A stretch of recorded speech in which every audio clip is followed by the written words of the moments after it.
First trimester বা প্রথম 3 মাস দেখা যায় যে মা হয়তো কিছু ভমিটিং টেন্ডেন্সি থাকে, তিনি খেতে পারছেন না।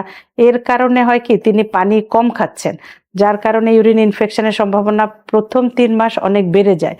তাই আমরা মাদেরকে বলবো যে আপনারা প্রথম 3 মাস প্রচুর তরল জাতীয় খাবার খাবেন এবং খেয়াল করবেন যে আপনার ইউরিনের কালার ঠিক আছে কিনা। দেখা যায় যে তরল জাতীয় খাবারে কিন্তু ভমিটিং টেন্ডেন্সিটা অনেক বেশি বেড়ে যায়, যার কারণে মা পানি বা তরল জাতীয় খাবার কম খান। তো সেই ক্ষেত্রে মায়েদের জন্য উপদেশ হবে যে কিছু সেফ বমির ওষুধ আছে, অ্যান্টি ইমেটিক ওষুধ বলি আমরা। এই বমির ওষুধটি তিনি খেয়ে নেবেন খাবারের আধা ঘন্টা আগে, যার কারণে হয়তো সেই ভমিটিং যে টেন্ডেন্সি সেটা মায়ের কমে যাবে এবং তখন তিনি কিন্তু তরল জাতীয় খাবার বা প্রচুর পানিও তিনি খেতে পারবেন। 3 বেলা 2 বেলা 1 বেলা করে যদি বমির ওষুধ তিনি খেয়ে নেন, তাহলে তিনি কিন্তু পর্যাপ্ত পরিমাণ তার যে বডির রিকোয়ারমেন্ট সেই পরিমাণ পানি তিনি খেতে পারবেন। এর পরবর্তী সময়ে যদি কোনো কারণে পেশাবে জ্বালা পোড়া বা ঘন ঘন পেশাব হওয়া, কোনো মায়ের পেশাবে জ্বালা পোড়ার সাথে অনেক বেশি জ্বর এসছে, তখনই কিন্তু আমরা বুঝি যে মায়ের ইউরিন ইনফেকশন হয়েছে।